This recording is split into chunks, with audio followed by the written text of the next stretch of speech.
umaga po sa bawat isa.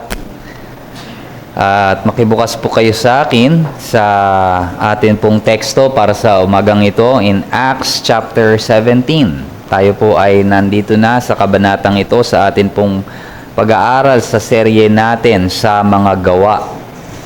At ating nakita at matutunghayan natin ngayon kung paanong sina Pablo naman sa kanilang pagdating sa Thessalonica ay nagsimulang mangaral din ng Ebanghelyo, at dito naman po natin masasaksihan kung paanong nabuo ang iglesia roon na later on ay kanyang susulatan in 1 Thessalonians and 2 Thessalonians.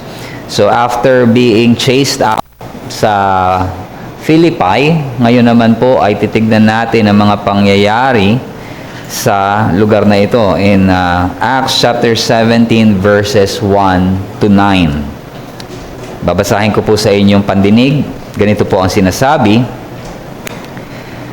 Nang makaraan na sina Pablo at Silas sa Amphipolis at Apollonia, ay nakarating sila sa Thessalonica, kung saan ay may isang sinagoga ng mga Hudyo.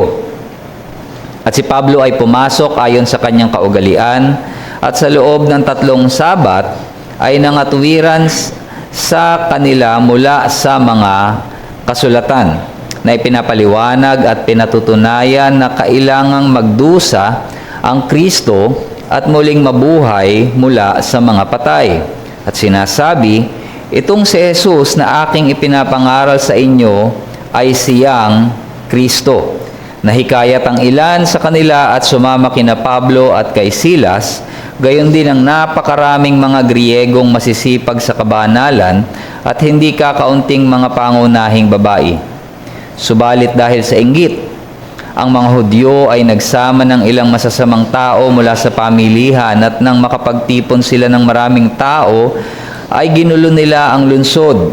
Nilusob nila ang bahay ni Jason na sa kagustuhang maiharap sina Pablo at Silas sa mga tao. Nang sila hindi nila natagpuan, kanilang kinaladkad si Jason at ang ilang mga kapatid sa harap ng mga pinuno ng lungsod na ipinagsisigawan. Ang mga taong ito na nanggugulo ay dumating din dito at tinanggap sila ni Jason. Lahat ay kumikilos laban sa mga utos ni Caesar at sinasabi nilang may ibang hari na ang pangalan ay Jesus. At napakaraming tao at ang mga pinuno ng lungsod ay naligalig nang kanilang marinig ang mga bagay na ito. Nang sila'y makakuha ng piyansa mula kay Jason at sa iba pa, ay kanilang pinakawalan sila. Tayo po'y manalangin. Tunay nga, Panginoon, ang katotohanan ng iyong ebanghelyo ay humahamon sa amin ng pagtugon. Kagaya ng aming nabasa, Panginoon, mayroong mga tumanggap nito, ngunit mayroon din, Panginoong, mga tumanggi at nilabanan nito. Dalangin namin ngayong umaga sa aming pag-aaral ng iyong salita, naway matagpuan namin ang aming mga sarili na nagpapasailalim sa ebanghelyo at sa katotohanan nito, Panginoon. Naway makita namin ang Panginoong Jesucristo bilang siyang tanging Panginoon at hindi ang aming mga sarili. Samahan mo kami sa pag-aaral ng iyong salita. Buksan mo ito sa amin. Bigyan ng linaw sa pamamagitan ng banal na Espiritu. At nawa, Panginoon, ang pananampalataya ay magbunga sa aming buhay. Ito po ang hiling namin sa pangalan ng aming Panginoong Jesucristo. Amen.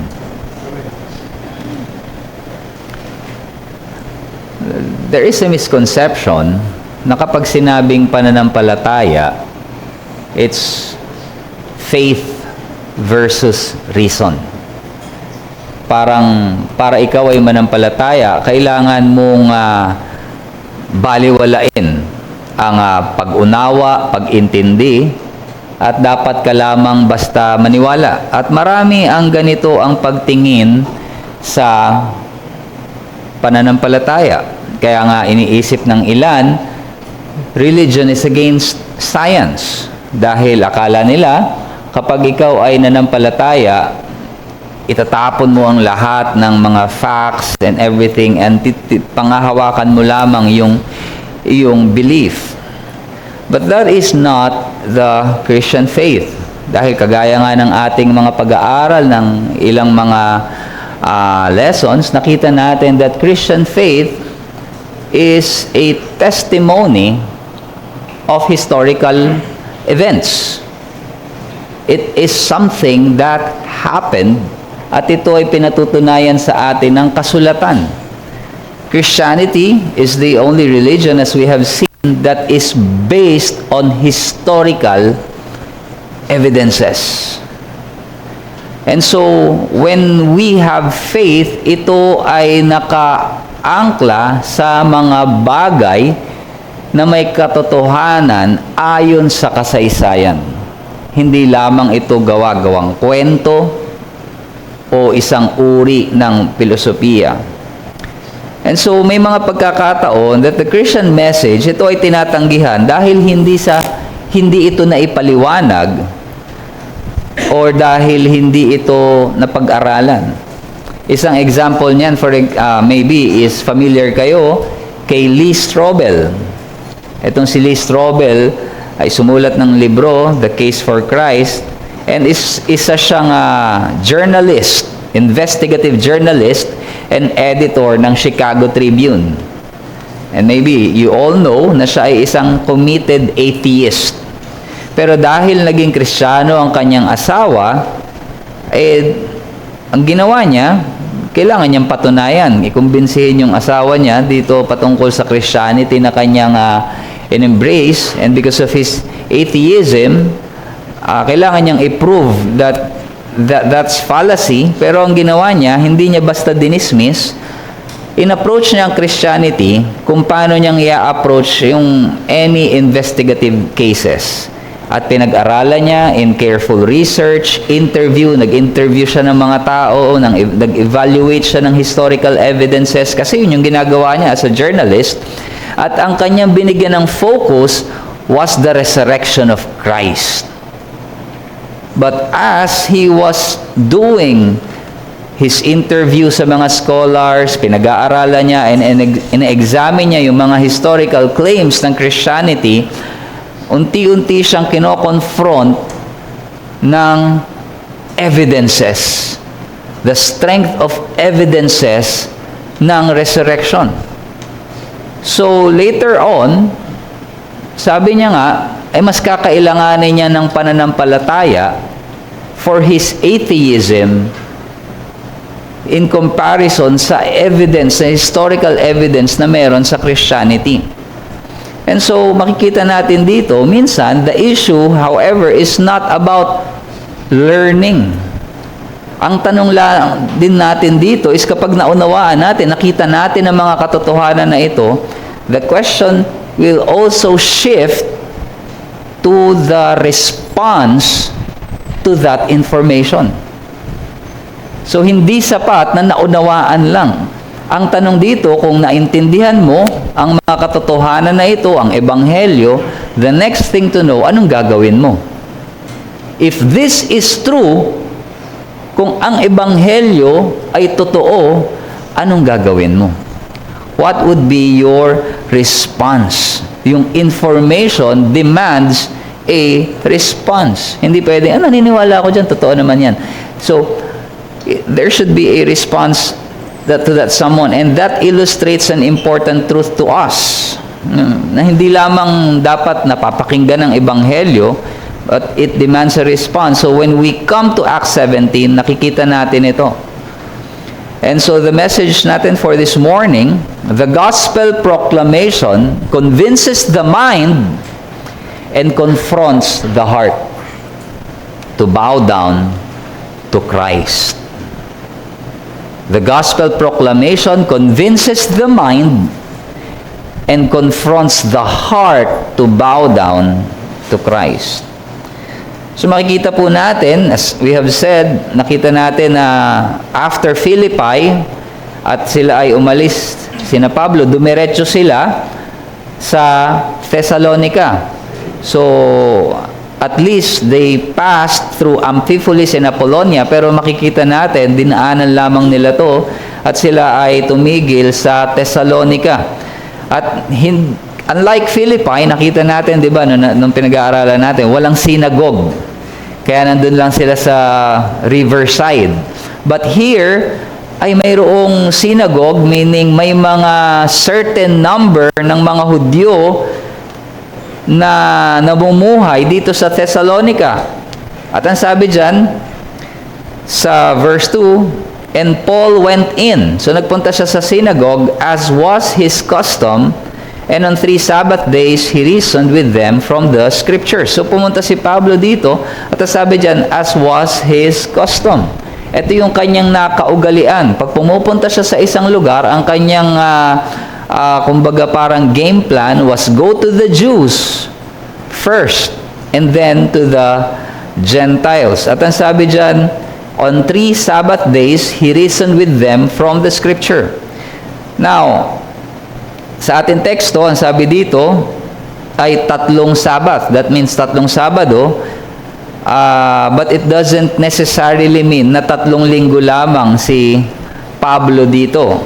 Makikita natin later on na maaaring dun sa synagogue ay 3 linggo, 3 Sabat siya nangaral, but afterwards ay patuloy ang kanyang ministeryo sa mga Hentil because he was rejected by the Jews. Later on, makikita natin, sabi nga sa Philippians 4:16, even in Thessalonica, you sent me help for my needs once and again. Meaning, tumanggap siya ng support sa mga taga-Philippi nung siya ay nasa Thessalonica, meaning he would have spent a specific amount of time na hindi lamang maikli na wala pang 1 buwan.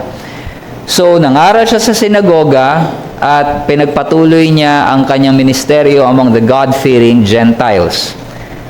Pero nais kong bigyan ng pansin dito mga kapatid ay kung paanong ipinahayag ni Apostol Pablo ang Ebanghelyo. If we will notice, ang sabi po dito may 3 tayong pagtutuunan na salita. Ang sabi dyan, basahin natin muli, and on 3 Sabbath days, he reasoned with them from the scriptures, explaining and proving that it was necessary for the Christ to suffer and to rise from the dead, and saying, this Jesus whom I proclaim to you is the Christ. I want us to notice itong 3 salitang ito. Sabi dyan, he reasoned, he explained, and he proved, or in other version, he demonstrated. Tignan po muna natin isa-isa. Ang sabi po dyan, he reasoned with them.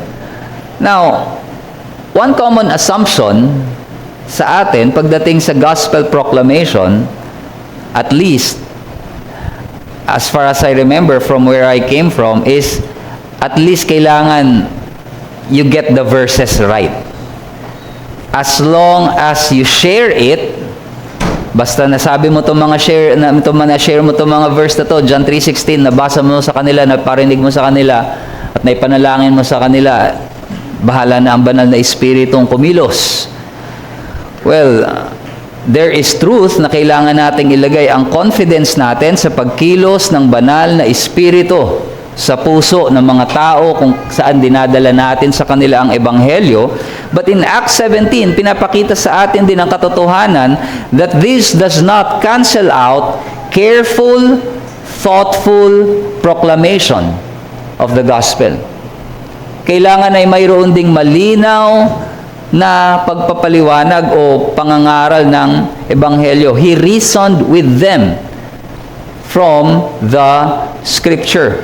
So napakagandang bagay na ito ay ating maunawaan na hindi tinatrato ni Apostol Pablo ang pangangaral as a random declaration o kaya naman ay parang dinadaan sa emosyon, but rather ang ginagawa ni Apostol Pablo ay he reasons with them, and yung reasoning niya, meaning engaging the mind, ang sabi dyan, he reasoned with them from the Scripture. mula sa salita ng Diyos. To reason means engaging their thinking. Ready siya to address their objections. At ipakita sa kanila isang logical case from Scripture and moves from text, papakita niya, and then conclusion. Ano yung naging conclusion ni Pablo? That Jesus is the Christ. This Jesus that I proclaim to you is the Christ. Pinapakita muna niya from the Scripture, papunta dito sa conclusion na si Kristo o si Jesus ang Kristo, tagapagligtas. And we're doing this somehow. Pag tayo ay nagba-Bible class, we address questions. We address objections. So kung may mga bagay man na kailangang maunawaan, so ini-engage natin yung thinking. And this is what we must do when we share the gospel. One of the things that is, again, common misconception is kapag nag-share tayo ng gospel, dapat sila ay nakikinig lang, tayo nagsasalita from beginning to end. Na parang nagle-lecture tayo. But when we share the gospel, we can actually engage them. Do you have questions?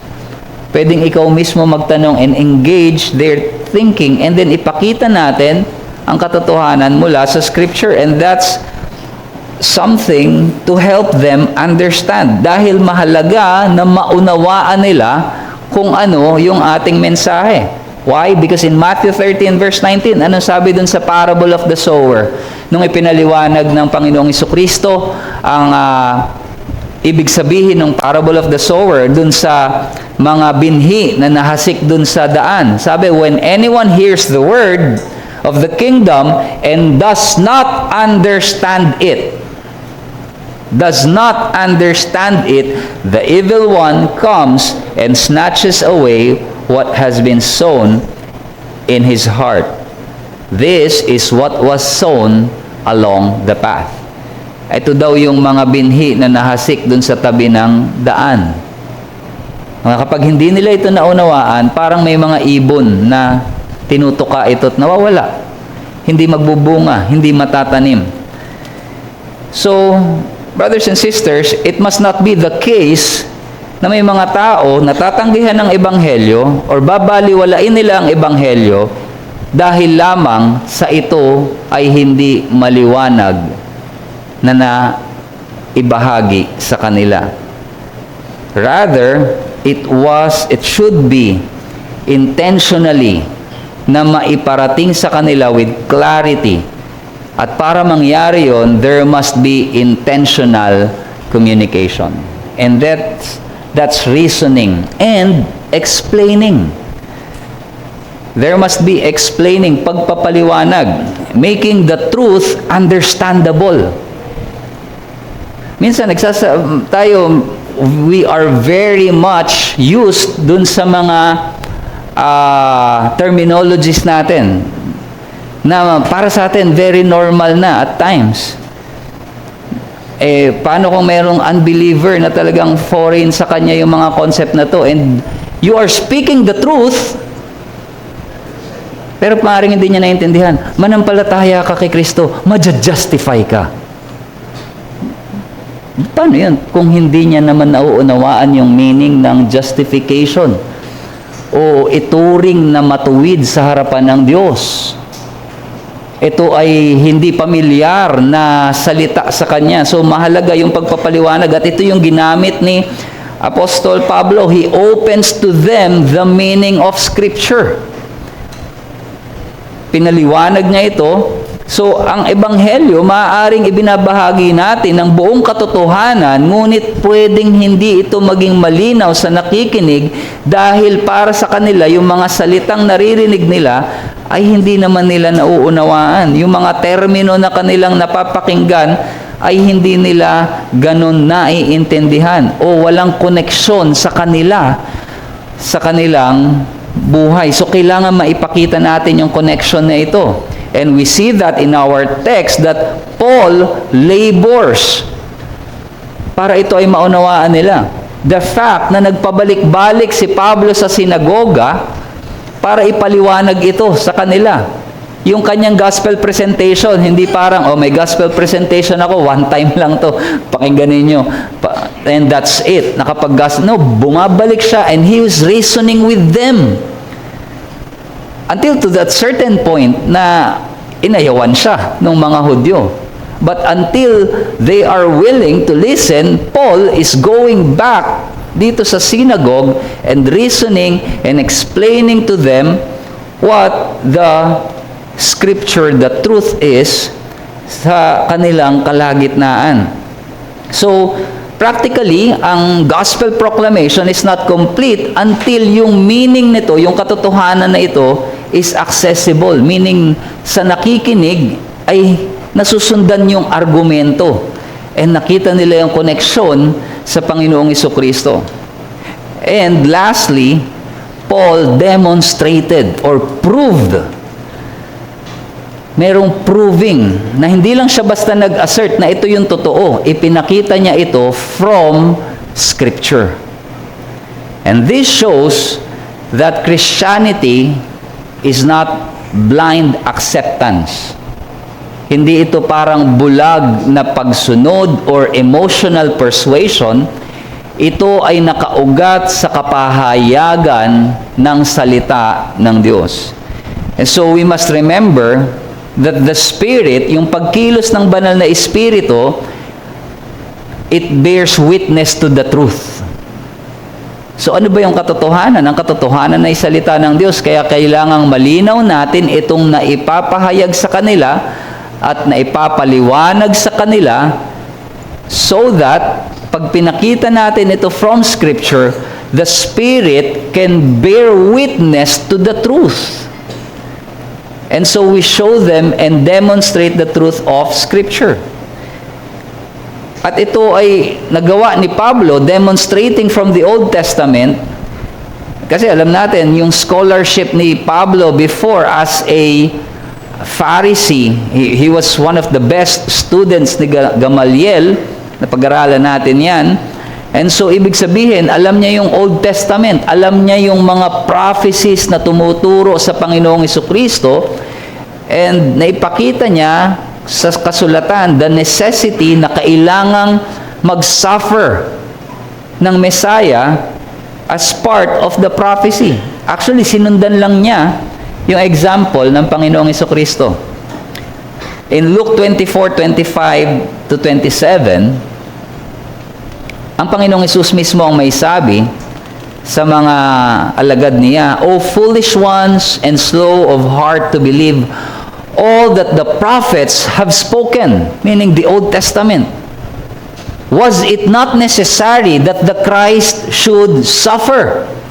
So ang Panginoong Hesus mismo ang nagsabi ng ang Mesiyas, ang Kristo ay dapat dumaan sa paghihirap, suffer these things and enter into His glory. And paano yun ginawa ng Panginoong Jesucristo? And beginning with Moses and all the prophets.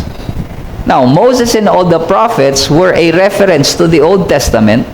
Ang sabi dyan, He interpreted to them in all the scriptures the things concerning Himself. Ipinakita ng Panginoong Jesucristo ito sa pamamagitan ng lumang tipan na ito ay dapat mangyari. And that's actually Paul's pattern. Pinapakita lang niya mula sa salita ng Diyos. And after proving to them that the Christ should suffer for sin, pinakita niya, etong nakikita natin dito na kailangang mangyari, na magsasuffer yung Messiah, nangyari na. In the person of Jesus Christ. Yun yung pinakita niya sa mga Hudyong ito. And that Christ has risen from the dead.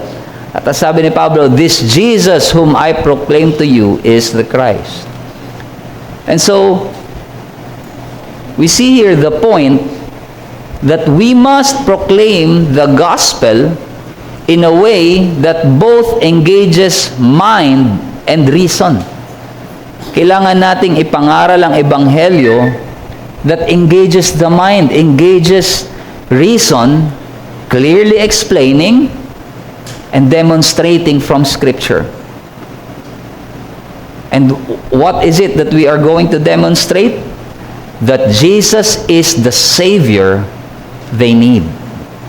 Na ang Panginoong Hesukristo ang kanilang kinakailangan. That they need Christ. Na makita nila ang kanilang kasalanan at pangangailangan ng kaligtasan.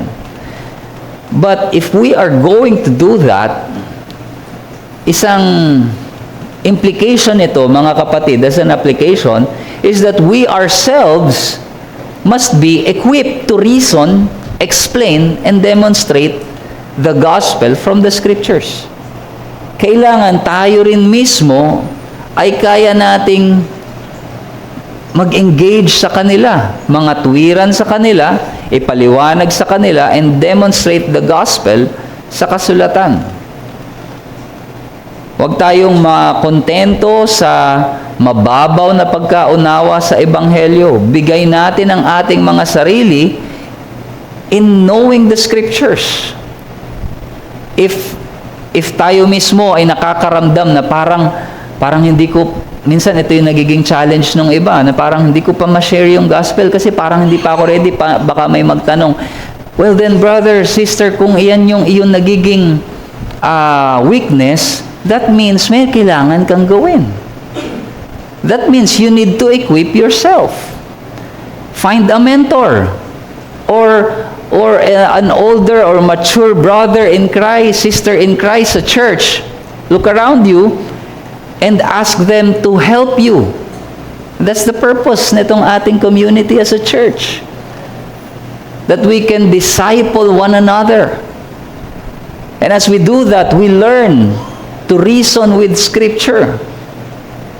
So that when we share the gospel, hindi lamang tayo, sabi kasi nakasulat yun eh, or narinig ko ganito. No, we can actually point them.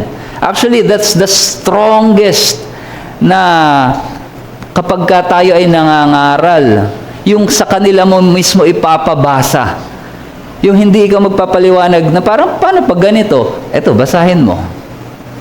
You look at what the Scripture is saying, and sila mismo, sa kapangyarihan ng salita ng Diyos, will be convinced. And they will follow the message, makita nila yung koneksyon nito sa kanilang buhay, and why Jesus is the Savior that they need. And also when it comes, for us, believers, siguro isang magandang makuha din natin na, kumbaga, a good trait from Paul is that we also develop a habit.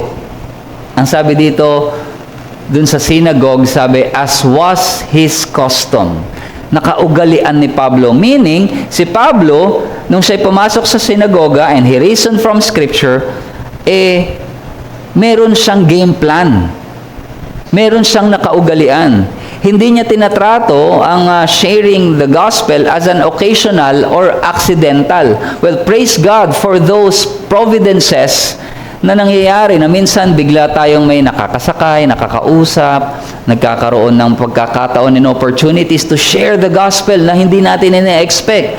Those are providences ng Panginoon na maaaring ibinibigay sa atin upang maibahagi natin ang Ebanghelyo. Well, praise God for that. But it doesn't mean na doon na lang tayo aasa na sa mga ganong pagkakataon, tsaka lamang tayo magkakaroon ng pag-share ng gospel. We must also have this custom. Sa kagaya ni Pablo, as was his custom. So when we meet new people, new friends, hindi naman ito kailangan na parang meron tayong PowerPoint or meron kang parang kailangan mo ipepresent. But in your casual conversations, aware tayo, meron tayong desire na maibahagi sa kanila ang Ebanghelyo. And we have a habit of doing that. It may be a simple na minsan mayroong halimbawa nag-share sa atin, nagra-rant sa atin, pwede nyo sabihin na I understand what you're going through. Pwede bang ipanalangin kita? And as you pray for them, encourage them through the Scripture, until later, pwede natin ipasok na dito ang gospel sa kanilang need. So, we can develop those habits rather than just letting those opportunities go by. magkaroon din tayo kagaya ni Pablo ng faithful consistency that trains us to share the gospel. Not just occasional moments of boldness, pero it is a pattern, a life pattern by faithful, intentional gospel engagement. Now, let us bring our attention kung ano naman yung naging tugon dito sa proclamation ng gospel. Ang sabi dyan sa verse 4, and some of them were persuaded. So may mga nakumbinsi and joined Paul and Silas, as did a great many of the devout Greeks and not a few leading women. Ang sabi dyan, persuaded. So ito ay hindi accidental belief or emotional impulse sa kanila, kasi alam natin na yung kanilang pagtugon, ito ay dahil sa reasoning from Scripture.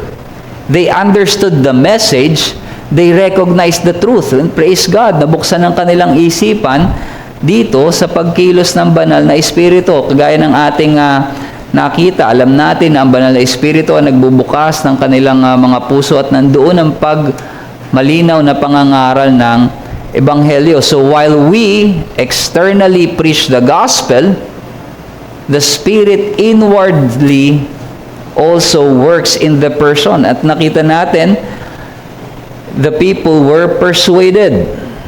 At itong persuasion na ito ay nagdulot ng pananampalataya sa mga nakapakinig. Dahil alam natin, sinasabi rin ng salita ng Diyos that faith comes from hearing, and hearing through the word of Christ. Romans 10:17. So kailangan nilang maunawaan, marinig ang Ebanghelyo. And so this shows us na ang pananampalataya, as we have been saying earlier, faith is not blind. Rather, faith is not against reason. It is truth received by a renewed mind, sa pamamagitan ng kapangyarihan ng banal na Espiritu. So, kailangan natin tandaan, biblical faith is not turning off the mind, but trusting Christ with the mind awakened. Hindi natin ito turn off yung mind natin. That's not faith na parang basta lamang natin ito tatanggapin blindly. No. But it is a mind awakened by trusting Christ. So, sadly, ay mayroong mga nire-reject ang gospel, hindi sa kadahilanan na hindi nila ito naunawaan, or rather, they find it unreasonable. Or hindi naman naging maliwanag yung pag-share sa amin. Or hindi ko yan matanggap, parang iba, hindi siya reasonable. Madalas, ang kadahilanan ay hindi intellectual, but the real reason is the evil of the heart. A heart that rejects it. Pansinin natin in Acts 17 verse 5, ang sabi dyan, but the Jews, yung mga Hudyo, were jealous. But the Jews were jealous, and taking some wicked men of the rabble, they formed a mob and set the city in uproar and attacked the house of Jason, seeking to bring them out to the crowd. Itong mga Hudyong ito, they rejected the gospel, tinanggihan nila ang Ebanghelyo, hindi dahil sa kulang sa evidence or hindi na ipakita sa kanila sa Scripture. Hindi sinabi doon, some Jews were persuaded and other Jews were not persuaded. Hindi yun yung naging opposite eh. Hindi dahil sa hindi sila nakumbinse or dahil hindi nila sinabi, hindi totoo yan, may mali. That's not what happened here. They rejected it out of jealousy. Bakit? Well, maraming mga Gentiles, ipag sinabi nating mga hentil, ay mga hindi Hudyo. Hindi sila mula sa bayan ng Israel. So maraming mga hentil ang naniwala sa Diyos ng Israel. But they will not accept circumcision. So hindi sila fully ma-integrate sa Judaism kasi ayaw nilang tanggapin yung circumcision. But the rest, that the one true God ay walang iba kundi ang Diyos ng Israel, and then sinusunod nila yung moral law, pero ayaw nilang magpa-undergo dun sa circumcision. And so ang tawag sa kanila, hindi sila naging full proselytes, tinawag silang mga God-fearers. Yan ang tawag sa mga Gentiles na ito. So they attend the synagogue, they listen to the Old Testament, they study the scriptures, yet hindi sila fully integrated sa Judaism. And now these God-fearing Gentiles, familiar sila with the Old Testament, na-encounter nila ngayon ang gospel. Narinig nila yung fulfillment ng lumang tipan ay naganap na kay Kristo. And of course, knowing Paul, nakita natin to sa first missionary journey, ipinangaral pa that the Gentiles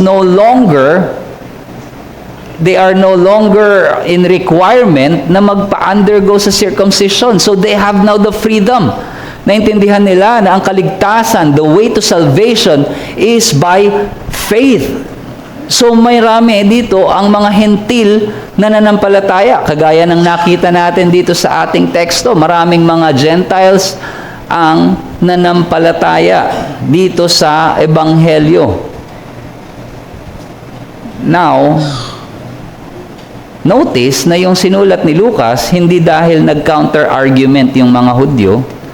Instead, ang ipinakita niya yung postura ng kanilang mga puso. What is the posture of their hearts? Jealousy. Yung mga God-fearing Gentiles towards Judaism, biglang napunta ngayon dito, sumusunod dun sa mga bagong dating na missionary na nangangaral that Christ has come.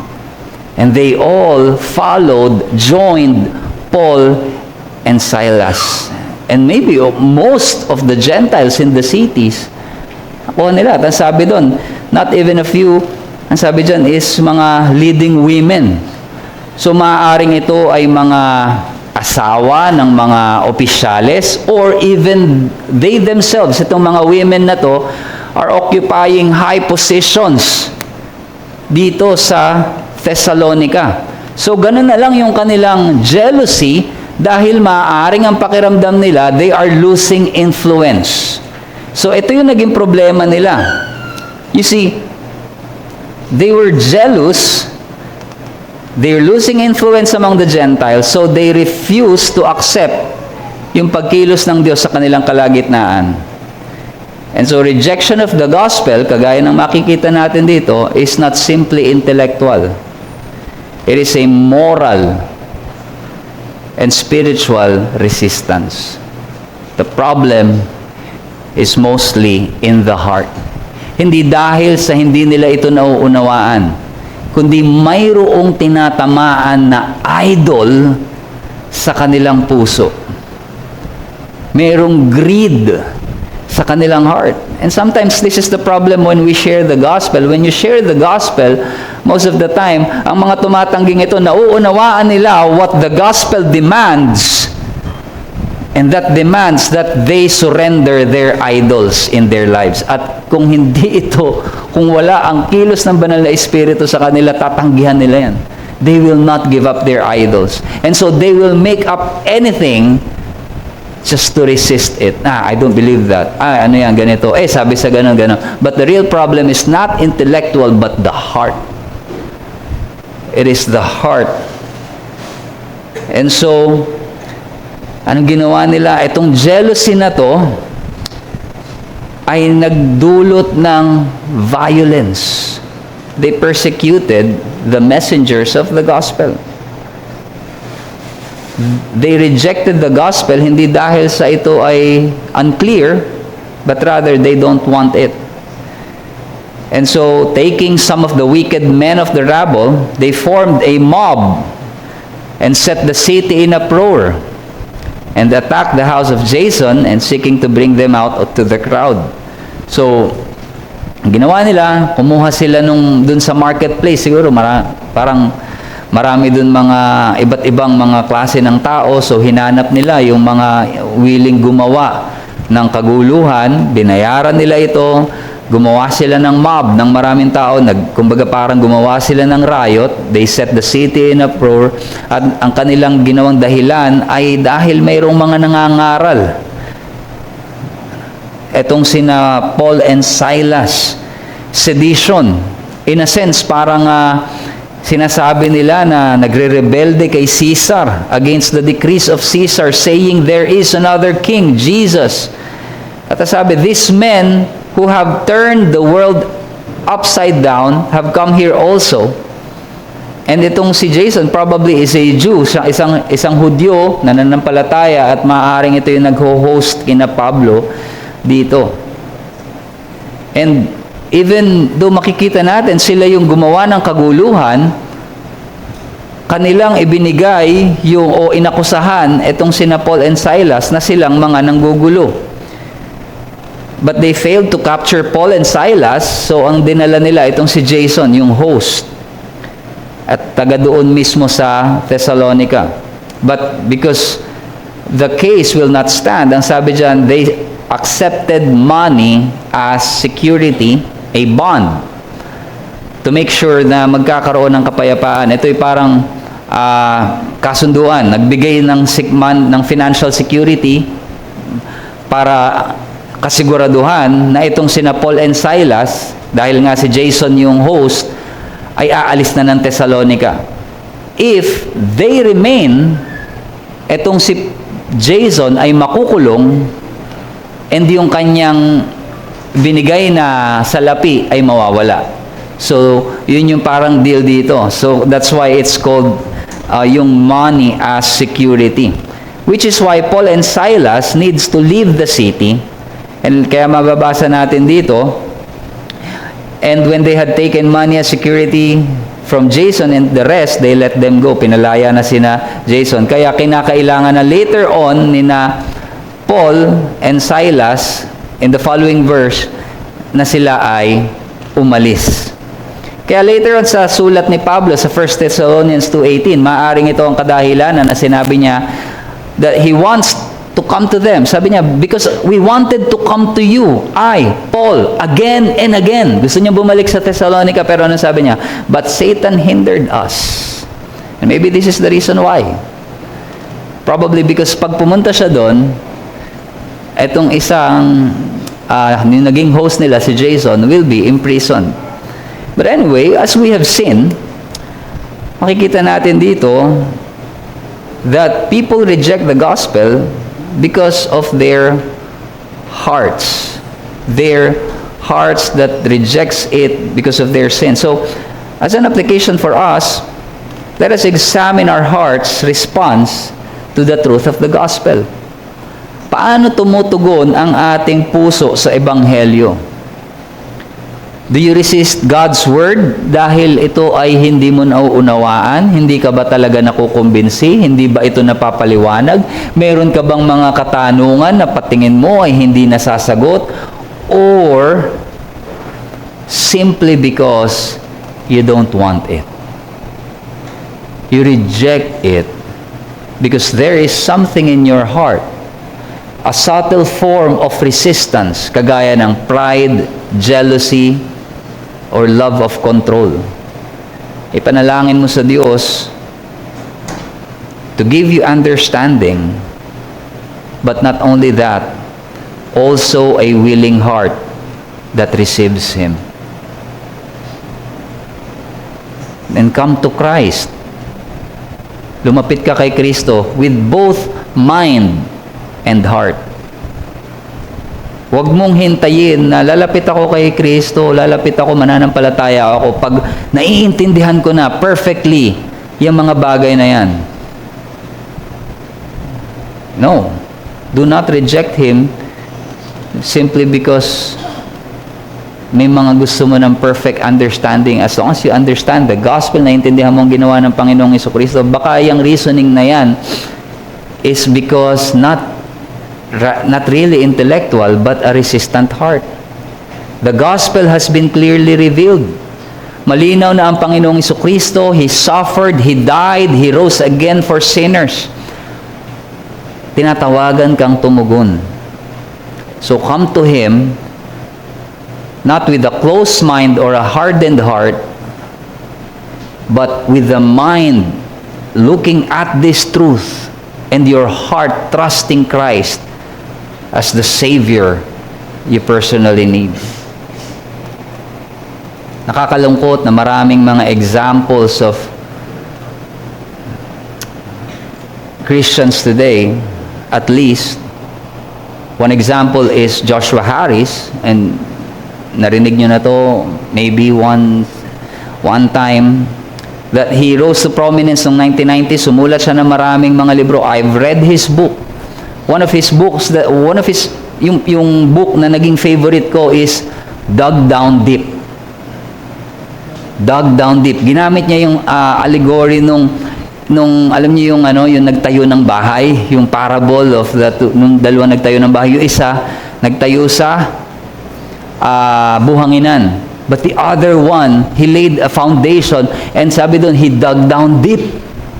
Malalim yung kanyang pundasyon. At sabi niya, yung book na yon is about how you will dig your foundations. And so lahat ng orthodox belief of Christianity, sinulat niya doon. And that was so helpful for me because napakaganda ng pagkaka-layout niya ng doctrines, core belief ng Christianity. And I've used that book over and over to outline Bible studies and all before.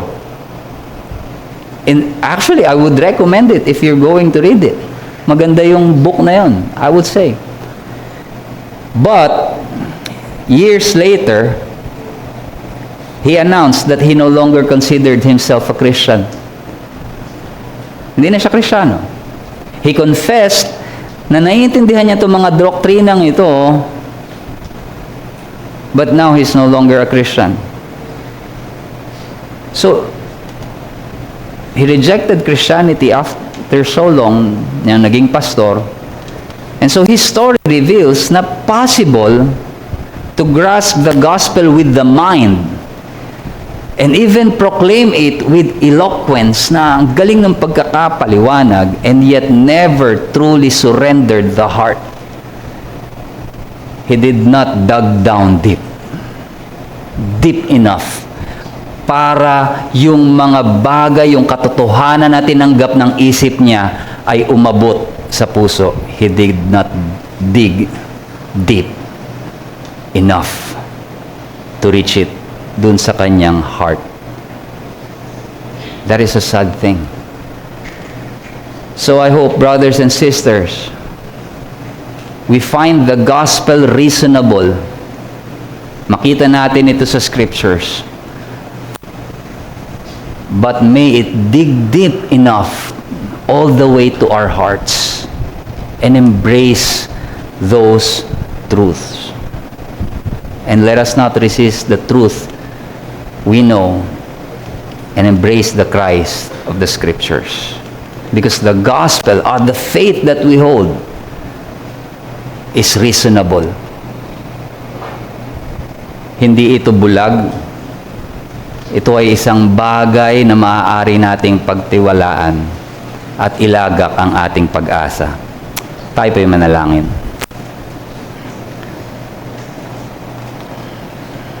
Father, truly, we come to you and we ask you, Panginoon, kagaya ng aming napakinggan, na nawa ang mga bagay na aming nauunawaan ay hindi lamang manatili sa aming mga isipan, ngunit umabot, Panginoon, sa aming mga puso. That we be persuaded, O Lord, by these truths.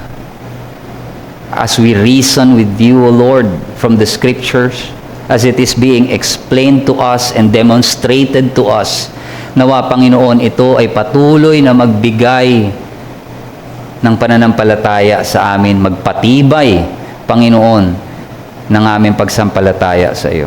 Salamat, O Diyos, sa iyong salita na tunay na mapagkakatiwalaan. Nawa, Panginoon, dito nga po namin itatag ang aming pundasyon. Ito po ang aming dalangin, Panginoon. Papasalamat sa iyong pagkilos sa aming kalagitnaan. Sa pangalan ng aming Panginoong Hesus. Amen.